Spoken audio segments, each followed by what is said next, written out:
shut up. Okay, we're up in five.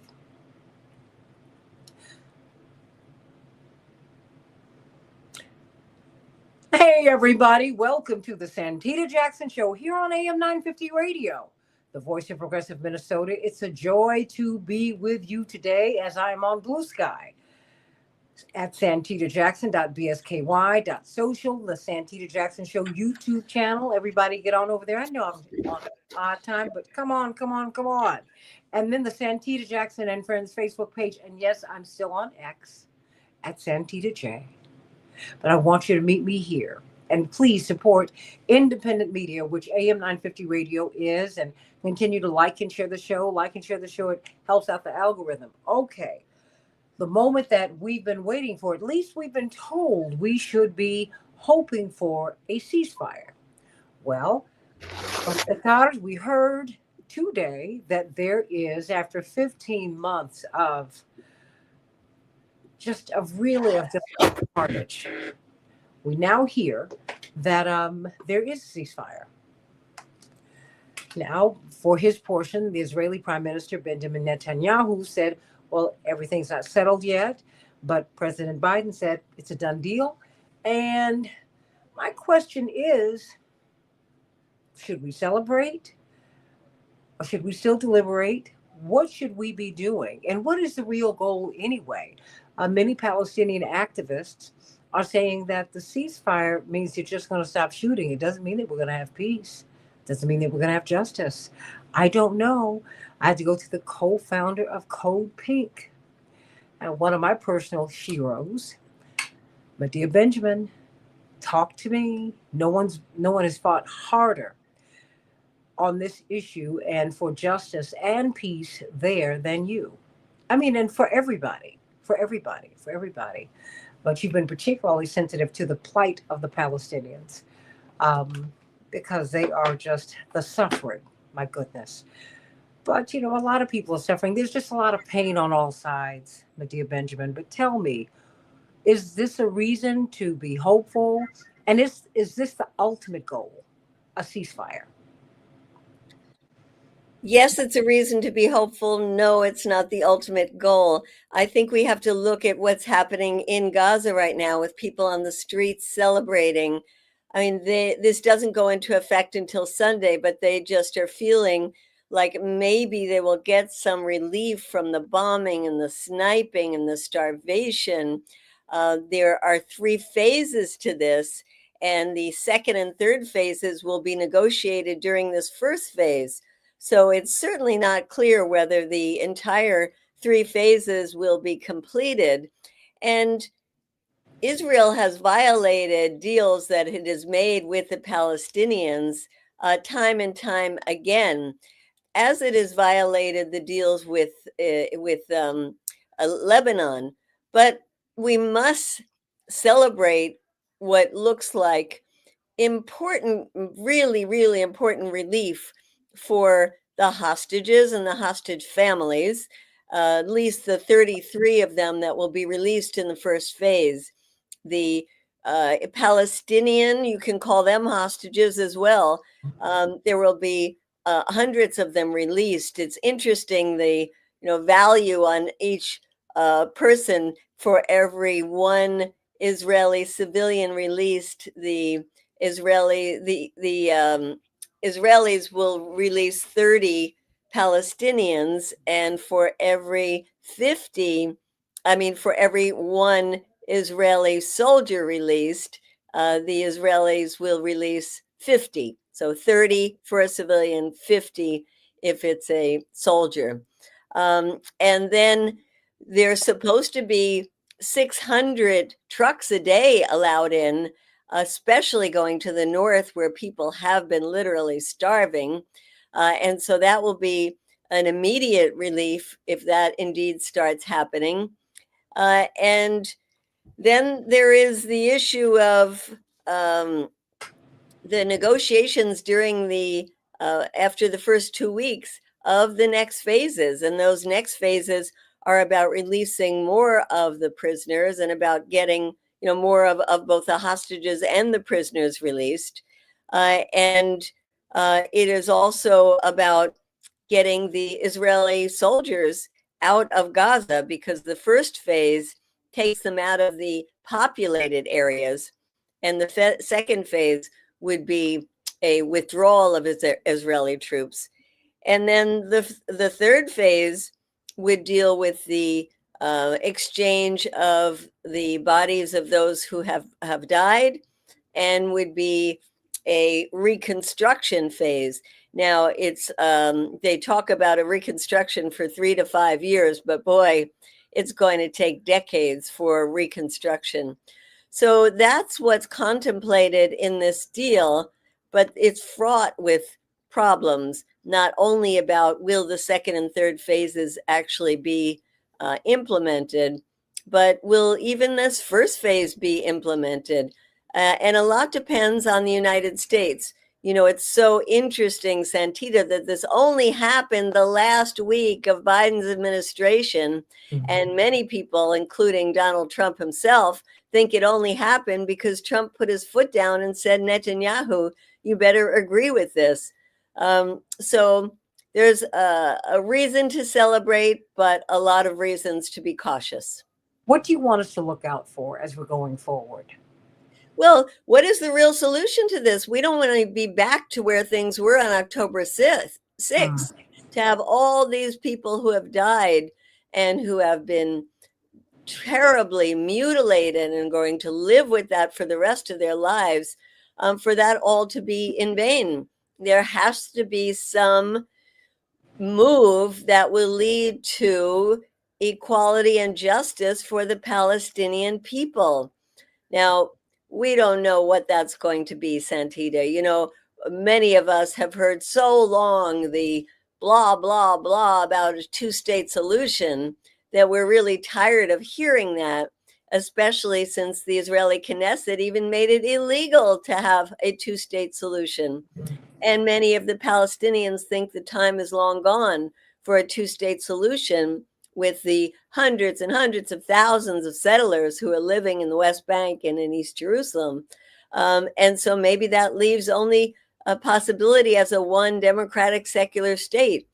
We don't know what the quote end game is here, but we know that it can't be just a return to the oppressive status quo that existed in early October. Well, I mean, do you think that the Trump administration, if they put their foot down, the incoming administration, shall I say, if they put their foot down with Netanyahu about this, do you think they'll put their foot down about other issues? Well, Or it could be just the opposite. It could be that they struck a deal with Netanyahu to agree to this, but they're going to go along with some horrible things like uh, possibly the annexation of the West Bank by Israel, or possibly giving Israel the green light to attack Iran's nuclear facilities. So we don't know if there was a quid pro quo in between Trump and Netanyahu, and that in itself is very nerve wracking. So when we say we have to work towards justice for the Palestinians, we also have to keep in mind that Trump has said some horrible things about going to war with Iran, or horrible things about blowing Iran to smithereens. He has also said that he doesn't want a war with Iran. So I think he is torn. But when you look at some of his advisors, they've been very hawkish about Iran, and they're gloating that Iran has been hurt by the um, the cutting of the wings of Hezbollah in Lebanon, and the overthrow of Assad in Syria, and how this has made Iran weak. And so for the Israelis, they think, well, you know, this is the time to pounce. So we don't know. And one thing we know is that Trump behaves on whims. And so that is not, doesn't give us a good feeling. I mentioned about Marco Rubio being a war hawk, and he's going to be the Secretary of State. It's pretty likely that he will get confirmed by the Senate. But then we also have to look at people that Trump is surrounding himself with, like this ambassador that he wants to send, Mike Huckabee, who says there's no such thing as a Palestinian, Mm. and Elise Stefanik, who's going to be in the United Nations. And I can just picture her with her hand up, just like Linda Thomas Greenfield was, vetoing any kind of UN resolution to hold Israel accountable. So we have to worry about all of those things, and this issue of accountability. We also are concerned that the world's eyes will be start turning away from Gaza if indeed the ceasefire takes hold. And yet, where is the not only the massive reconstruction that's needed, but where is the accountability? Well, I'm wondering where we go from here because now you have this, but you have these people who are hawkish, the Israeli hawks in the cabinet.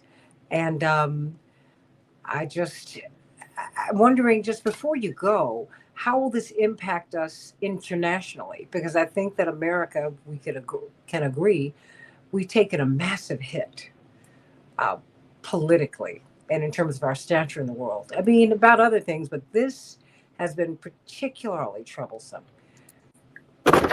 Well, I think you're right. I don't think this massive hit to the US is going to go away for decades. I think we are so hurt ourselves on the international stage, and we have exposed ourselves as such hypocrites and such violators of the rule of law and our own rules. And then you mentioned the extremists, the right wing in the cabinet in Israel that's going to try to block any kind of movement. And I mentioned some of Trump's upcoming people, but one I didn't mention is Hegseth, who it looks like he will be confirmed as the new Secretary of Defense. And he is a real extremist himself who says that that the Jews were given that land by God. And that's why we had to support Israel, that has been fighting defensive war after defensive war just for the right to exist, never acknowledging that the Palestinians were there long before and that they have a right to exist. So we have to worry about him as well. So, yes, on the international stage, we certainly have lost tremendous credibility. And let's see who in the Trump administration is going to get the upper hand. And while there are some people who want to end the war in Ukraine, which is a good thing, I don't see anybody in the Trump administration who really cares about the Palestinian people and wants to see this move toward from a ceasefire to real justice. My dear Benjamin, everybody, before you go, what would you like to tell everybody? Because this is surprising news. Some people think it's good news, but we are hearing from the Palestinian community nothing's really changed. The genocide will continue. Um, I don't know. You tell me. Well, something has certainly changed, and I encourage people to look online to see the scenes from Gaza, because if you're living with the threat of bombs raining down on you every day, just the thought, just this possibility of relief is so important. So, yes, we are very cynical about our own government and about the Israelis, but let's pause for a moment and celebrate with the people of Gaza. Hope that this goes through in not only the first phase, but all of the phases, but it doesn't stop there. So I would say to people, keep up your guard, keep active, keep organizing, because we're going to need the pressure on the Trump administration to get anywhere near anything that seems like justice.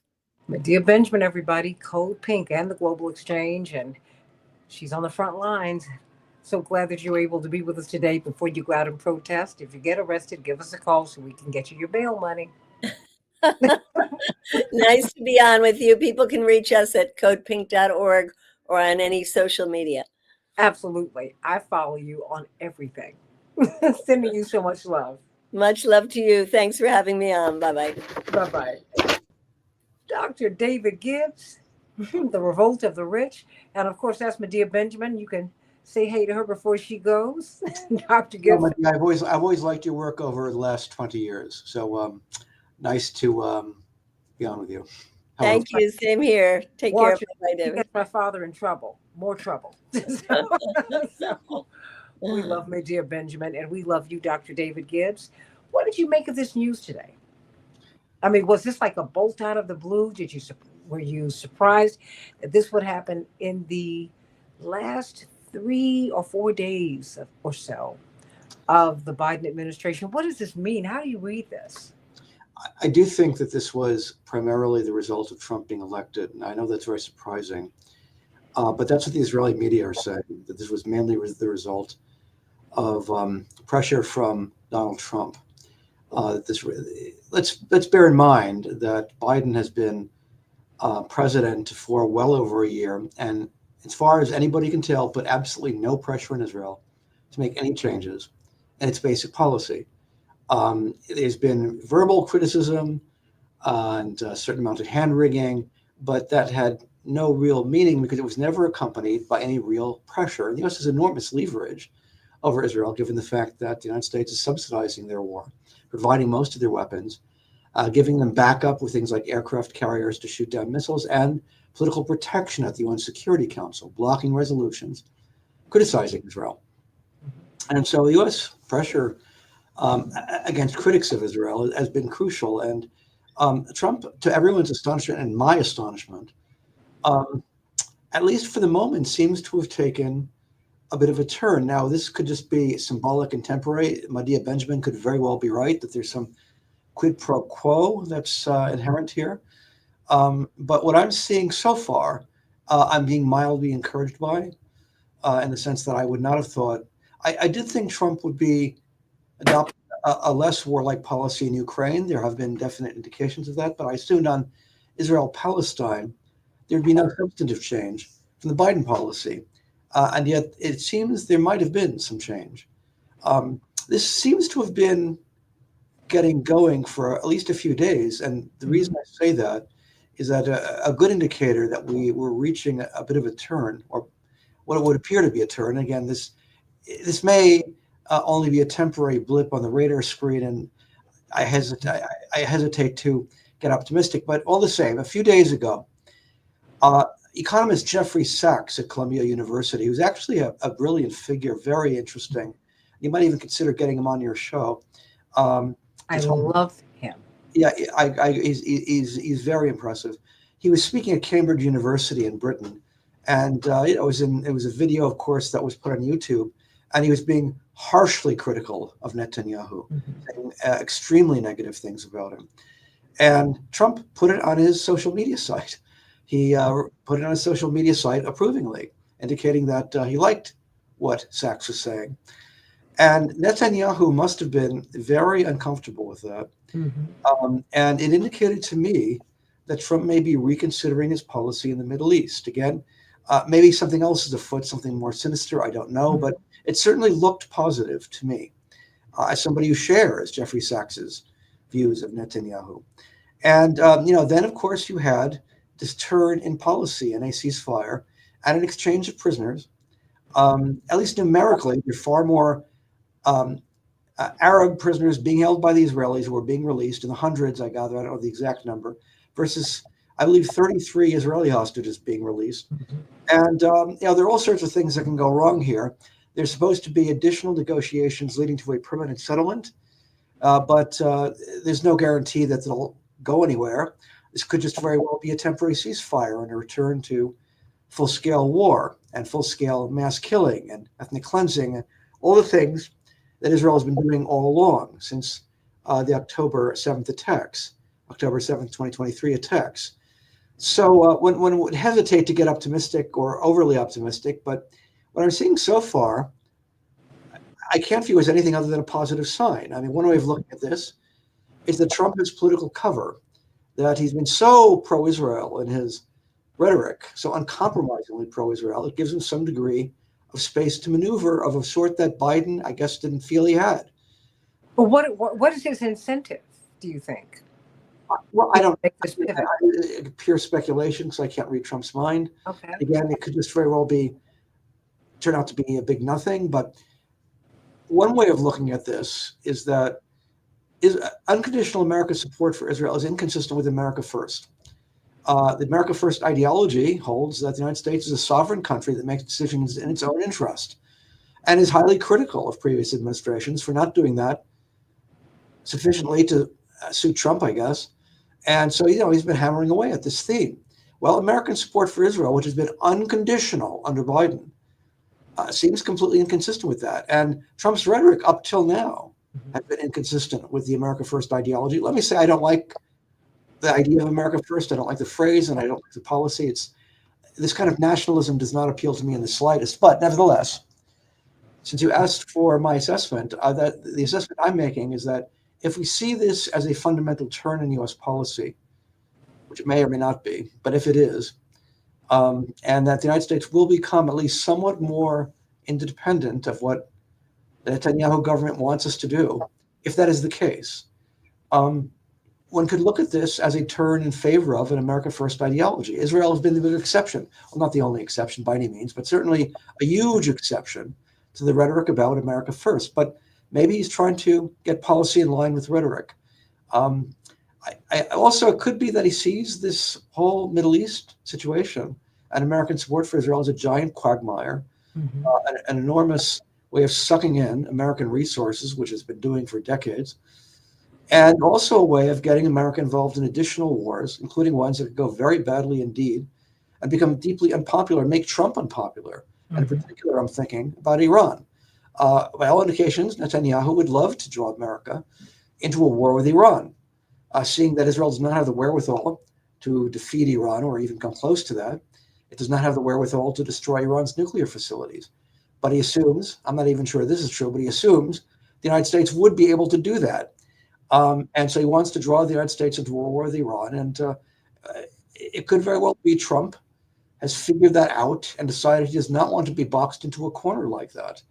Hence his effort to distance himself. Now, a comparison one could make historically is Nixon's trip to China. Nixon, of course, was a diehard, not only anti-communist, but anti-Chinese anti-communist throughout his career, which gave him a certain amount of room to maneuver on the China issue. His right flank was covered, or so he thought, and that enabled him to go to China. Well, this could be Trump's go to China move.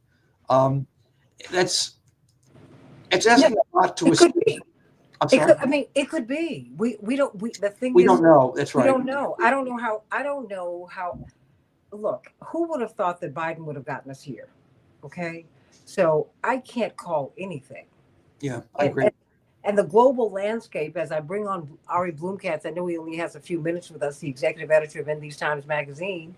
My Ari, look at you, but you're still as handsome as ever. Yeah, and I've got Ariel Gold and Ronnie Patrice holding down there, but I wanted to. And Ariel's up is with the Democrats in Detroit. This is just incredible. I cannot wait. I'm just bringing everybody up. That's what I'm going to do. But I gotta know. I gotta know what's going on. Ari, you just heard Dr. Gibbs, and now as we're speaking, the president and the vice president are on television talking about this ceasefire. And I asked Medea Benjamin earlier, and Dr. Gibbs, I'd love for you to weigh in, but I want to hear from you, Ari. I know you're running. You've got a lot of deadlines. What is your assessment of this? Well, I mean, are you hopeful? Are you not hopeful, Ari? I mean, Ariel, why don't you go ahead first? And I almost got confused. My dad calls me Ari, so I was like, that's okay. I'm Sandy at home, so there you go. Thank you, Ari.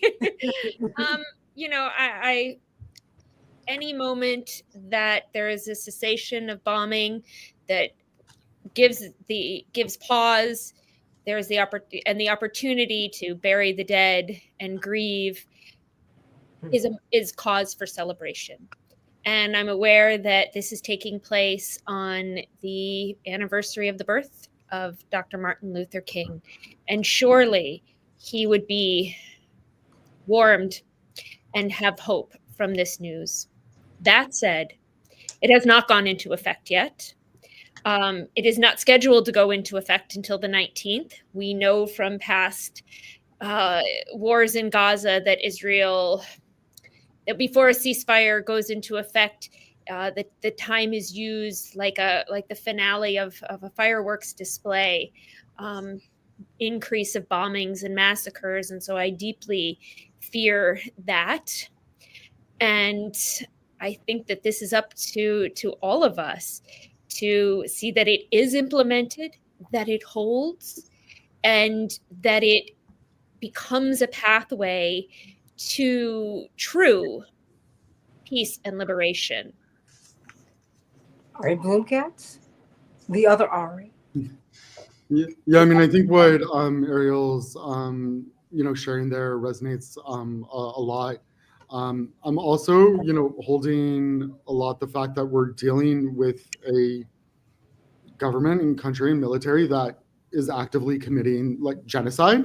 So it's pretty tough to believe that this engine that is built on death and occupation and apartheid and destruction is just all of a sudden going to stop. And we know that that's not what's going to happen. We know that a ceasefire here is absolutely something to celebrate when there's a cessation of death. But we know that this does not mean like Palestinian liberation is happening right now. And that I think is the underlying message that I'm taking away right now. And we posted a piece from one of our columnists, who's also author and scholar, organizer, Iman Abdul Hadi, who writes this like series of questions, which is, has the fire ceased? Has the fire actually ceased?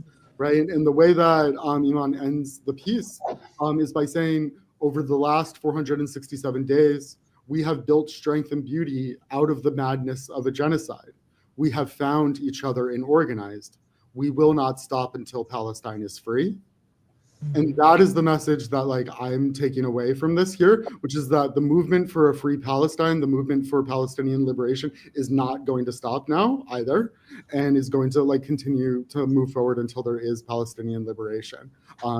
And we'll see what happens here. I think there's a lot of reasons to both celebrate and distrust this announcement simultaneously at the same time. Well, before you go, let me ask you this. Is the goal a binational solution, or is it a single state secular solution? Have we crossed the Rubicon? Can all of these people live in peace as they have before? I mean, before the Nakba and before the European interference, this was a very different place. Yeah, I mean that's a complicated question about what's the goal here. Is binational or a bi-state like even possible like anymore? There's in general that sort of the two-state solution is long past. Israel's settlement project is so intensely aggressive, and so what the goals are here I think are a little bit varied, but fundamentally the goals are around liberation and not living within a system of apartheid and occupation and military occupation. And I think that is something that like we're talking about here too, which is like, yes, like there may be a cessation of 2,000-pound bombs dropping on Gaza for at least a minute, but the military occupation, the blockade of Gaza, the starvation of Gaza, the intense like impoverishment of Gaza, that's not going anywhere. And we are now working with a situation in which so many people have been killed, so many people have lost loved ones, so many people are injured, so many people have had limbs amputated. Lots of folks are calling this, a mass like trauma, a global trauma situation as well. So there's a long ways to go here, but yeah, there is some hope. We're going to post another piece soon by the writer and author Yusuf Al-Jamal, who ends his piece by saying, like, look, we can build on a shred of hope. Like, we can build on some hope like here. And I think that's a really a positive frame moving forward as well. Well, that you're right. I mean, we can do that. And oppressed peoples, the human spirit is so resilient. And as my mother says, diamonds are made under pressure. Yeah. I I mean, like people are very capable of living next to each other without murdering like each other. Like this is like a very like, possible thing for like humanity to do. Part of what like we've been doing in different organizing movements around this is also trying to like make sure the public knows that the genocide, Israel's occupation, the systems of apartheid here, this actually does not make Jews safer. This does not make Israelis like safer either. Like this is a system that is actually really, not only like murdering and ethnic cleansing like Palestinians, but it's also making Israelis like much less safe here too. And that's what happens when you have a genocidal machine that doesn't know how to do anything else except genocide. Ari Bloomkatz, how can we read all of these wonderful pieces from In These Times magazine, which you drop off at Rainbow Push every time they come out? And I come in, and that's where I pick up my In These Times. Absolutely. And you can get all our content for free at inthesetimes.com. We don't have a paywall, and so all of that content is accessible right now. I'm sending my dear, dear Ari Bloomkatz so much love. Before we go to Ronnie and Patrice, I know that Dr. Gibbs, I know that your time is limited, but I want you to react to what you've been hearing. Because, Ari's given us this perspective. Ari number 2. I'll have to make you Ari number 1, Ariel. I love you, Ari Bloomkatz, but ladies first. Come on. You gotta give us you're an historian at the University of Arizona, and I encourage everyone, and Ari, you've got to interview him about his wonderful book, The Revolt of the Rich. It explains so much about why we are where we are politically. It takes us really from the post-60s period through the 70s to help us to understand where we are now. It's a fantastic book. Dr. Gibbs, you're an historian. Help me to understand, help me to make sense of what we're seeing. I need some context for this. The context, let me say at the outset that, there's a lot to be said about whether or not we should have a 2-state solution or a 1-state solution. But I'm an American citizen, not a citizen of either Israel or Palestine. And so for me, the key question is, what should my country's policy be? Yeah. And the key question is, with respect to that issue, the U.S. has been massively subsidizing Israel since the early 1970s, which has enabled Israel to do everything it's doing today. Israel would not be capable of undertaking these types of military operations, acting so aggressively, were it not for U.S. subsidies and U.S. political backing. And so the debate I think we need to have in this country, which we've never really had properly, is why are we doing this? Does it serve any moral interest, or does it serve any American interest, however defined, however you want to define American interest? And first of all, no country in the world gets the kind of foreign aid Israel does. Israel, I believe, is 10 million, 10 million, I'm not sure the exact number. The DRC Congo, a country I've studied very carefully, I believe is close to 100 million now, with much greater need, one can say. Even if Israel were the most moral country on the planet, which obviously it is not, why would Israel get more money than the DRC Congo? Mm-hmm. Or why is it basically the money not being used to improve people's lives in this country? And so, the historical context is that Israel has always been seen by the United States as something of an instrument to achieve American objectives through a proxy. But for the most part, it's been very damaging to American interests, no matter how defined. I think much of the problem is the American foreign policy elite has come to admire this thing called neoconservatism, which is a very hardline militarist ideology that looks to Israel as the model of what America should be. And so again, this has been the dominant ideology since the end of the 1970s up to the present time. And Israel is seen as this sort of hyper-militarized model that doesn't negotiate, or not very much, that never makes apologies for the use of force, acts aggressively, and many people in the foreign policy establishment believe this is the model for what America should be. And so U.S. backing of Israel comes from this very hegemonic ideology that is in Washington, that is present in Washington today. But I think in the longer term, this has been very detrimental to the American public, both in terms of loss of international influence and also misallocation of resources on a country that is destabilizing the whole Middle East. And it seems like the world, because Oh, yes. Oh, yes. Yes. the world is only the United States. Ronnie Patrice, I'm bringing you up, Palestinian American activist, Okay. Democratic operative, and organizer. And, we are looking at Dr. David Gibbs and Ariel Gold. You're in Detroit. We're looking at where the Democratic Party is going to go with all of this. I Because, agree. yes, yes.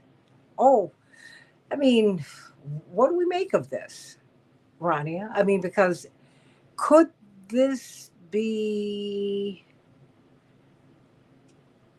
could this make changes in the party platform? I mean, and Ariel, I want you to respond to that too, because I'm sure that there's at least been some conversation in Detroit about this. Yeah, Because I think. yeah. Oh, go ahead, Cynthia. No, no, no, Yeah, please. so I really, I think I sort of agree with everything that's been said. Is obviously this is a welcome step. That's 15 months late, and President Biden even said himself, these are the exact. This was the exact plan that he had put forward in May that he blamed Hamas for, but Netanyahu is actually the one who blew it up and walked away and is continuing. I mean, we saw immediately after the press conference was announced, after after the ceasefire was announced, Netanyahu almost immediately put out a statement saying, "Oh no, wait, we're not. This is not final." So, it's. I mention these things just to kind of remind us where we've been, and why some of us are feeling very maybe cynical and jaded and untrusting in this moment. Obviously, we want this to be true, just if for no other reason than for the imperative life-saving aid to get in, to hopefully get some. There are so many people, and including children, who need to get out for dire medical services that have been blocked from getting out. So, we're all, I think, very hoping that this does stand. But again, the reality is President Biden and his administration allowed this to happen for 15 months. This doesn't, and I believe I said one of your guests, maybe it was David, was saying, was talking about the aid. I call it funding because aid implies something different, but the funding that the state of Israel gets from the United States is why this has been allowed to go on for so long. And then we heard just a couple weeks ago Biden announcing another $8 billion. That's on top of everything else. So, I feel very frustrated, at the same time trying to be hopeful. And then as far as Democrats go, it's a really important um, question that you're asking. And in fact, the IMEU, the Institute for Middle East Understanding, actually just today dropped the results of a poll that they did with YouGov, where it showed that so many people who voted for Joe Biden in 2020 and didn't vote for Kamala Harris in 2024, their top issue was Gaza. Very close behind that was economy, and a number of other issues. And we know, obviously, was not the number one issue for everybody, but those results were really staggering. And it's something I think we all knew in our gut was happening. It was keeping people home. It was suppressing votes. It was sending people, to look at to look third party, and even some to Trump, which I still don't get that, but here we are. Um, and so, I think it's long past time for Democrats to actually listen to the base and to the voters, and not to the sort of inside their bubble and inside the beltway folks. And I think that's what the numbers again from the IMEU YouGov poll reminded us today. So if we, the proverbial we Democrats, are smart, we will begin to make that long needed shift toward the will of the people, which has showed us for month after month after month that this is not how people in this country want their tax dollars spent. And and you've heard me say this how many times, Santita, as we're being told we can't address climate change, we can't address, student debt, we can't address childhood poverty in this country, or poverty in general. We're being told we can't afford any of those things, but we're continuing to send billions of dollars to bomb children in other countries. So, Democrats, I think it's long past time to get with it, and I'm hoping this kind of starts to turn that table. Well, I mean, wouldn't it be ironic if the Republicans jump way out in front on this? Mhm. I mean, and I can see Trump moving in that direction. Well, look, he reads the tea leaves, everybody. Yep. Americans are tired of funding this. They're tired of Ukraine. I mean, because Americans are really struggling, Rania and Ariel. I mean, it's Yeah. just, I mean, something in, oh gosh, you want people to read the room. And that's what we were talking about this during the election, during the campaign. We said Mhm. Democrats need to read the room. If they read the room, they will make a change. They would not let Kamala do it. Now, when I say they would not let Kamala do it, Rania, you made the point. Is she the captain or is she the captive? Mhm. And as we read more and more reports, Ariel and Rania, as we get further and further from the campaign, it seems like she was the captive of the campaign. Mhm. And I'm just, what will does the cease? What does the ceasefire do, Ariel? I mean, because to me, to stop shooting, as I'm looking to my right at the television, I'm seeing just the destruction, and I'm struck by the people in California who are devastated, and my prayers go out to them. And no one's thinking about North Carolina. They lost everything too, and they are intense. It looks like Gaza in some parts of North Carolina. Like one of my two or three of my dearest friends live out in California. They said it looks like Gaza. And I'm trying to find out. Okay, wait a minute.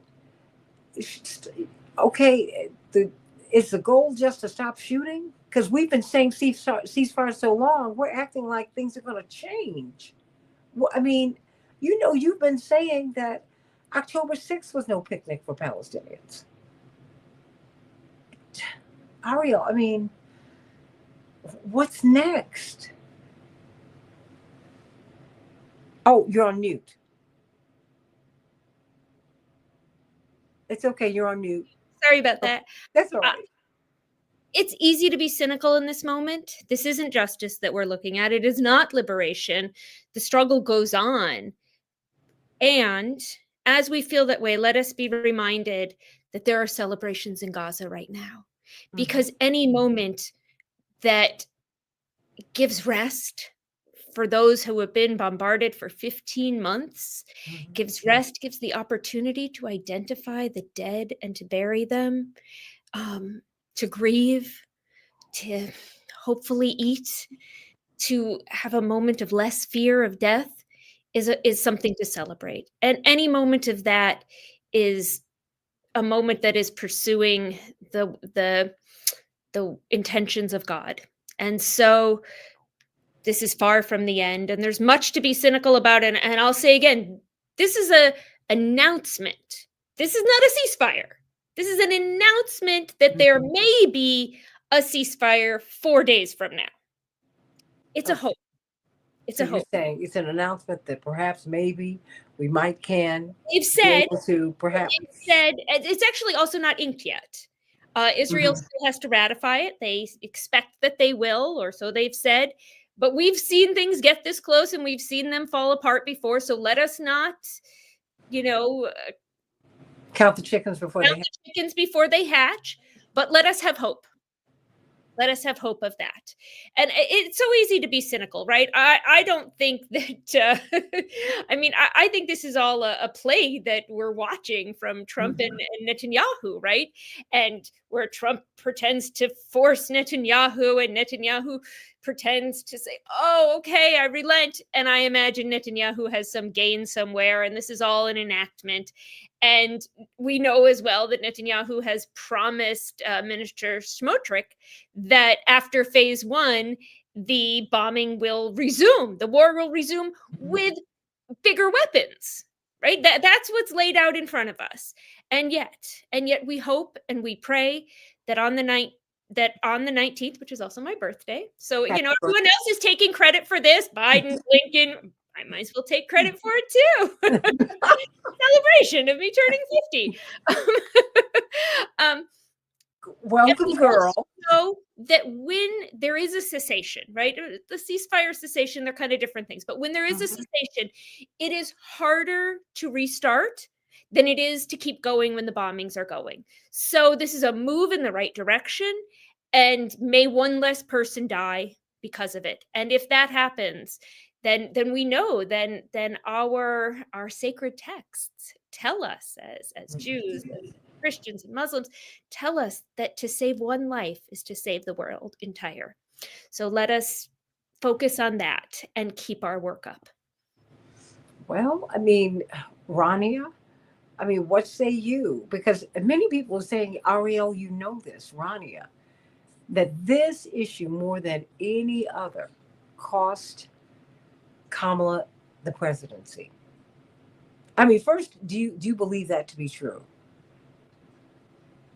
I do, and like I said, I think the poll from IMEU and YouGov, it just came out, and it's the first one that actually asked these questions so poignantly, as far as the reasons that people either stayed home or didn't vote for Harris. And I think I think we all kind of knew it in our gut.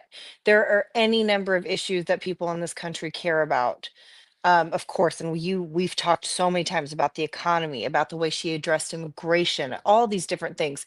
But I mean, this was such the forefront of so many people's minds, especially young people, as we've also discussed before.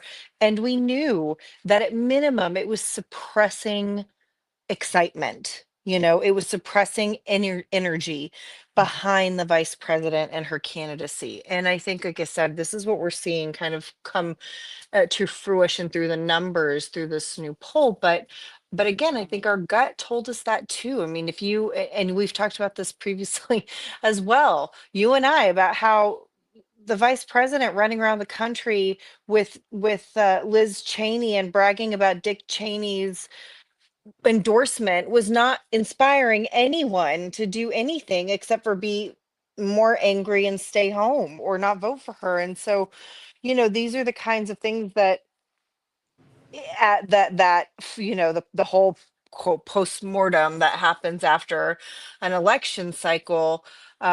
People don't necessarily want to deal with. People who were on the deep inside and in her inner circle don't want to, frankly, I'm just going to say it, tell the truth about what happened here. But the reality is, this was a top of mind issue for a lot of people, not even just in the basis of the impact on the people, Palestinian people, and like kind of an overall geopolitical foreign policy perspective, but from, again, the suffering that's happening within families in this country and to the neighbors and to people we all love and care about, and then seeing what our tax dollars are being used and the kind of destruction they're being used to carry out. So I do think it cost her the election in so many ways. And again, there were any number of other things as well, but this was a big This issue. was a You big one. cannot downplay we can't downplay the fact that the United States of America was funding and facilitating and excusing genocide. That's what was happening with our tax dollars. So yeah, pretending like that wasn't happening, it served nobody. Well, I mean, Ariel, you're in Detroit. The Democrats are looking for new leadership. And our dear friend, our beloved Dr. James Zogby is running to be one of the vice chairs, which would be, that is not inconsequential, everybody. It's been a long, hard climb. We will see. I'm hoping, though, that he will be triumphant, but he's been triumphant in just trying because his presence changes the race. You tell me. I only have a few more minutes here for both of you. And, we could talk all afternoon. I, I can't wait to go. Can't wait to talk about it as we get more details. Certainly, we're glad to see these hostages going home. We pray because, like you said, there could be a lot of deception in all of this. and we're one attack away from Israel saying, I told you, I'm done. And that's and mysteriously, mischievously, this happens whenever we are about to get toward peace. Yes, yes, yes. So you tell me, I mean, Ariel, what I know we're just finding out the details, but is there any conversation is there anything that you're hearing as the Democrats gather in Detroit? Has anyone talked about it? Are people surprised, pleasantly surprised, not surprised, neutral? Ariel? Oh, you're still on mute. Things haven't fully gotten underway here, so I don't know where that's playing out. But as you were saying, whether Dr. Zogby wins or not, I was reminded of I don't know who did the quote, but something about like if you think a single I think it's Margaret Mead. If you think you can't if you think you can't make a change, you've never been in bed with a mosquito. So and it right, Dr. Sogby is a thorn in the DNC side, pushing for reform, for accountability, for dark money out of politics at times. Completely left at my rhythm here. I'm sorry. For Palestinians. And let us never discount the effect that has, whether he wins or not. So let us continue to pursue progress, and let us celebrate our wins and successes, and let us keep the work up and ongoing. Okay, and let me see now. What poll did you share, Rania? Here, I just shared the story on it in the chat because I don't think I can put it in the full chat, but thought if your producer wanted to drop it in for folks to reference, it's the site is there. Okay, I am. Well, since I'm the producer, boom. Let me do it like this. There we go. There we go. I'm learning every day something else, something new. Come on, you guys. There we go. Oh, look at me. Go, Santita. Oh, okay. I just shared it. This is from Ronnie Patrice. Oh, okay, I just did something. You did it. Yes, you did. Oh, one of the guys from Duran, they couldn't play any instruments, and one of them hit a middle C on a keyboard, and they went, "Oh my God, look at this!" Everybody was like, "Are you serious right now?" This was at a sound check at a big benefit when I was singing with Miss Flack. I was like, "You didn't know what the middle C was on the piano?" Yeah, and I didn't know how to cut and paste, but now I do.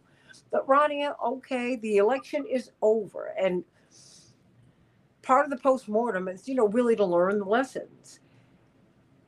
And we don't have all of the details, Ariel and Ariel Gold, Fellowship of Reconciliation, and Ronnie Patrice, Democratic Party, and organizer.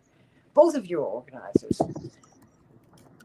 What do you think with this spark of hope? What do you think Americans are now going to start to demand? I think that's my question, because we're watching, people are now, the world is a very different place than it was, 467 days ago. I mean, now the criticism that people, maybe they've been holding it in abeyance for Israel. Maybe people now see Israel very differently. Maybe they see the Middle East very differently.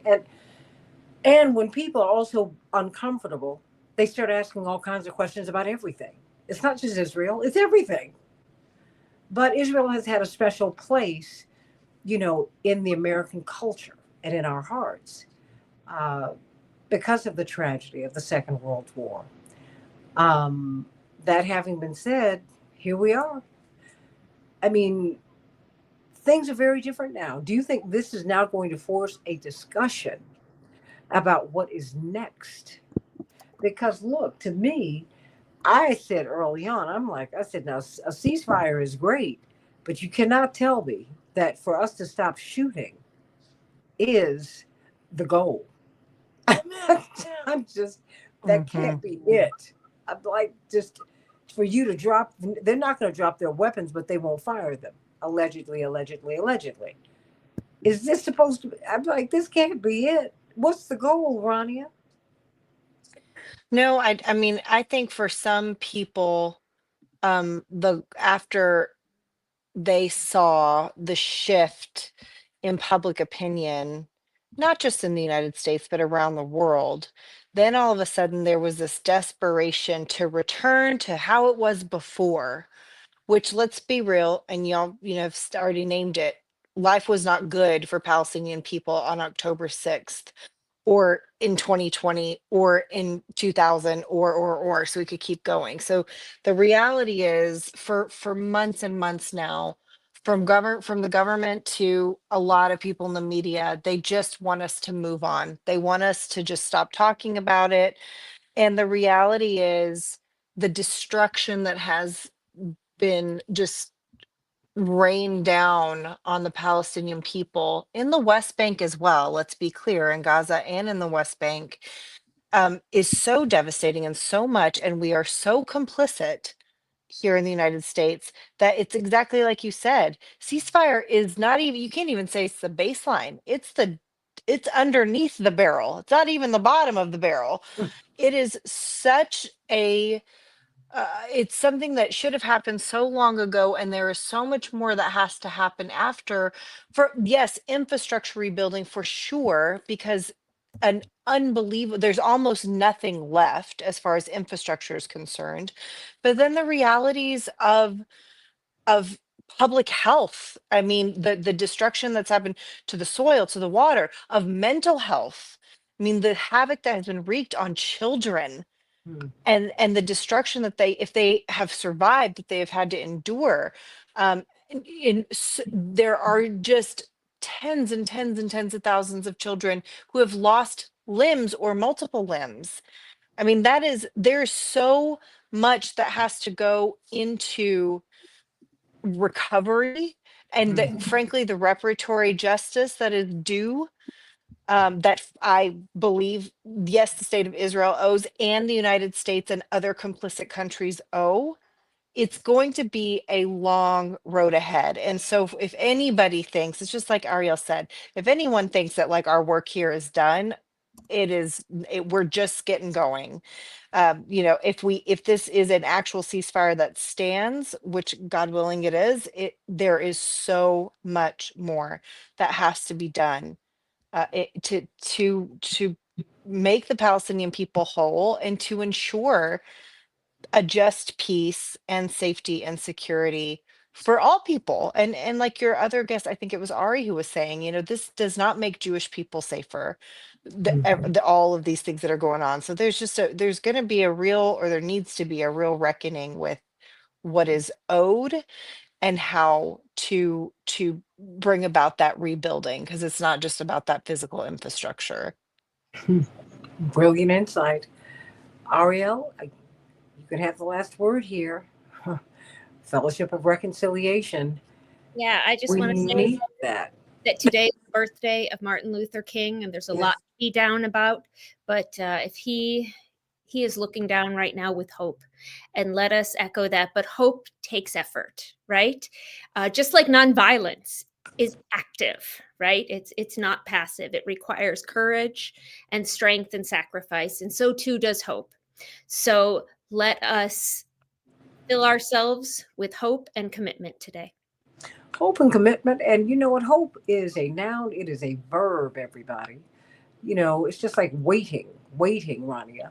My mother said, no, no, no, you read your Bible more closely, more critically than that.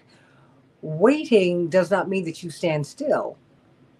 You're working until your change comes. Waitresses don't stand still, they're working. And we have to know that this is but a step. But the world is a very different place, Rania. It's a very different place. People have very different expectations now. Very, very different. People now, you can now say Palestinian out loud. And now people want justice for them and peace. Yes, And that is, absolutely. for those of us who've lived a minute, that is a huge step forward. Huge step forward. I got to tell you, I mean, on Dr. King's birthday, the man he mentored who worked for him, I don't know how he ended up running for president with a Palestinian platform. I looked at my father the Mhm. other day. I said, "You are one heck of a guy because you did that." And he said, "We did the right thing." And he said, Yeah, We couldn't have done it any other way." And so, but we didn't do it alone. We all did it together. And now we've got to continue to move forward. And so, my sister, is there anything else you want to say? I mean, because I know this impacts you in a way, you and Ariel, in a way that it might not impact many of us because there's something, it's when your own family are there, Mhm. you know.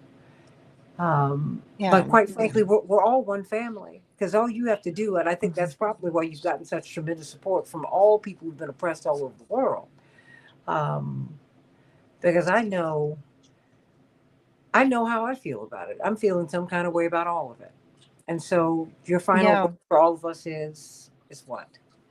No, I think just, the solidarity, just like you said, across communities has made all the difference in the world. Everything that you've said, as far as a shift in being able to utter the word Palestinian, has been because of that incredible solidarity. And so my ask is just that, nobody stops because of this. Even if this ceasefire holds, that our work is not done. And my God, we need every single person to be helping us and to be locking arms alongside us to really bring about this just peace. And we can do that.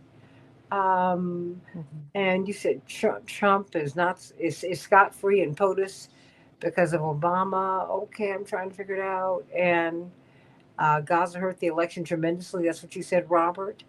And I hear you. But now we've got to go forward because we've been hurt morally by being on the wrong side of history on this. And that we're going to pay the deeper, steeper price for. Think about that, everybody. You know, every race that you lose does not mean that every race that you win does not mean that you actually won. It means that you might have secured an office, but you really want to score one for God. And I just have to put that there, Bronia, because as I look at life, I know all that really matters is what my grandmother told me. There's one way, and it's the right way. And my mother says this Mhm. all the time. Only what you do for Christ will last. You don't have to be a Christian for that Mhm. to apply. Only what you do for Yeah. the greatest force in the universe that has created us all, God, who Yeah. created us all, however you refer to God. And even if you don't believe, I tell you what you do believe in. You believe in wanting things to be right for you, and that's what we've got to do. Etheline, I'm glad you're back. You said that is why you said she wasn't a good messenger or a good candidate. She would have been Biden 2.0. Are you speaking of Kamala? Yeah, probably. Well, she struggled as a candidate. She did.